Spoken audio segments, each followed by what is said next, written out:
Alright guys, how you doing? My name's Mark. I'm a former Royal Marine for 12 years, and today I'm going to be talking about what you need in order to earn this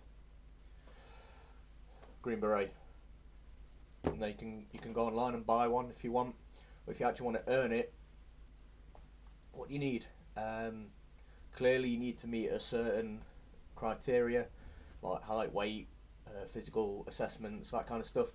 I'm not going to talk about that because those things change over time. The only thing that really remains constant throughout training is probably like drill and things like marksmanship principles and commando tests. But obviously going to be other things, just thinking off the top of my head. But as warfare and operations evolve, then clearly, things in training need to change.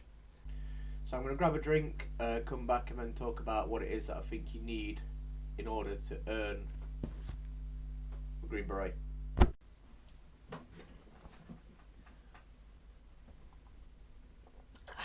Johnny Walker and Coke Zero. Right.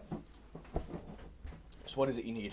Like I said, not going to talk about the sort of physical things you need to do and assessments and tests and all that and training because it changes.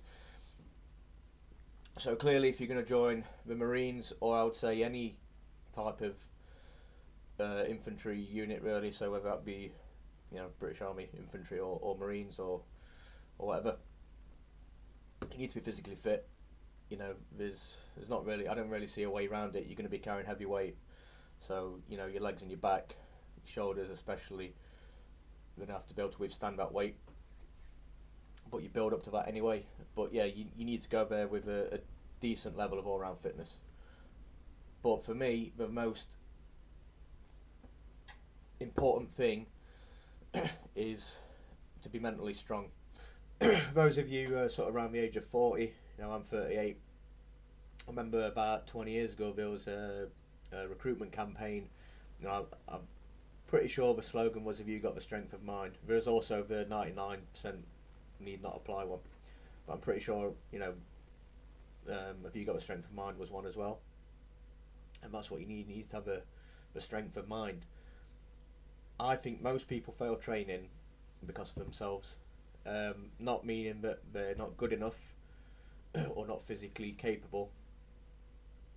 It's that they take themselves out of training because they might think they're not good enough, or they might just really, really hate it, or they're going to be missing people from home, missing a girlfriend, mum, dad, especially if you're 16, 17, 18, you might not have spent much time away from home, or even in your early 20s, you still might not have done. For me, I joined when I was 20, back in 2005, and I had a girlfriend, but I thought it was serious. Obviously, she felt different because she actually dumped me in about maybe I was in the 6th, 7th week of training, I think. So she actually did me a massive favour because I kept thinking about leaving because I was missing her like mad. So yeah, she did me a massive favour. So if you're in that boat, you're missing people, which you inevitably will do unless you've got no family or mates. You're going to be missing people. You got to think about, why did you join? You probably joined to escape the monotony of some job that you didn't like doing before, or you've just really always wanted to join Marines. People, some people it's like their dream job. That was me included. So yeah, if you find yourself in that boat, think about, why did you join? Because if you're really serious about it and you do have this lapse and you leave, you probably end up going back in. And that's one thing I used to think. I used to think to myself, there's no way I'm quitting. This is after the girlfriend dumped me. So after she dumped me, I thought, there's no way I'm quitting, because if I do, I'm going to end up coming back, and I don't want to go through all this again. When I started training, we had, I think, 3, maybe 4 rejoiners. So they're blokes who were left training at their own accord, and then rejoined basically a couple of years later. So I thought, sorry, but I wouldn't want to do all this again. Do it once and that's it. There's also, obviously, might not be something that might have been obvious to you. You might not have really thought about the fact that you might be missing people. You can't be sat on your phone texting your missus or whatever. You can't go and eat when you want. Can't always go to toilet when you want. So yeah, shock to the system. And the probably more obvious thing you might have thought about or might have not done is that you're going to be in uncomfortable situations a lot of the time. You're going to be out in the field. You're going to be cold a lot of the time. There's going to be a lot of time when you're wet. You know, if you join the Marines, you're joining amphibious troops, so you're going to get wet at various stages. So you're going to be cold, you're going to be wet, you're going to be carrying a lot of kit. Some of it's probably going to be rubbing on your shoulders, your hips, you're going to get blisters. You're going to get bumps and scrapes for the most part. Hopefully nothing serious, no serious injuries, but you're going to be there and you're going to be thinking, is this really worth it? Again, you've got to think back, why did I join? If I quit, I'm going to come back and I don't want to do this again. So that's another thing that, you know, you just got to be able to try and empty your mind. You know, it's not, I know it's easy to say, but it's not actually easy to do, but you just got to keep going and you just got to grin and bear it and keep your sense of humour. That's also a very important thing to do. Keep your sense of humour. Once you lost your sense of humour, that's it. You know, if a training team can sense when your sense of humour has been lost, and they will take advantage of that. You know, like I said, you got to try and put everything in the back of your mind.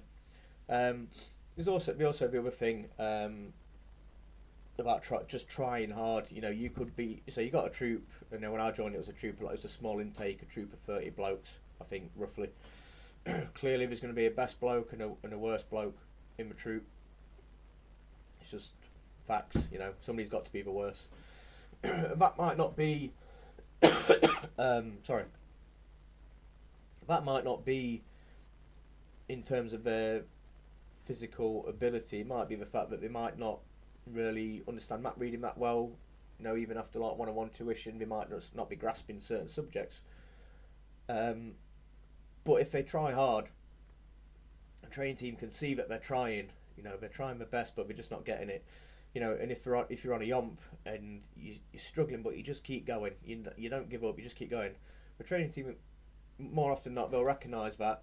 They're not going to give you like a high five or something, but they might give you a couple of words of encouragement if they're feeling nice.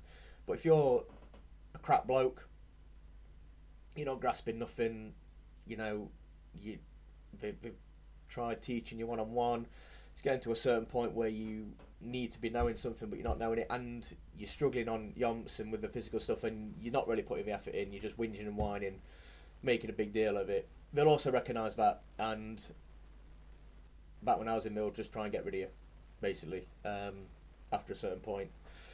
It's not nice, but they're not there to be your mates. So yeah, that's it. I don't think I need to keep waffling on. So like I said, I think personally the most important thing you need to earn this is mental robustness, and secondly to that I would say a good all-round level of fitness. Oh, pardon me. I hope you found that interesting. I don't want to talk too much. If there's anything else you want me to talk about, let me know in the comments. Like and subscribe and all that stuff that they say on YouTube. So yeah, if there's anything else you want me to talk about, just let me know in the comments, and I hope you enjoyed it. Cheers.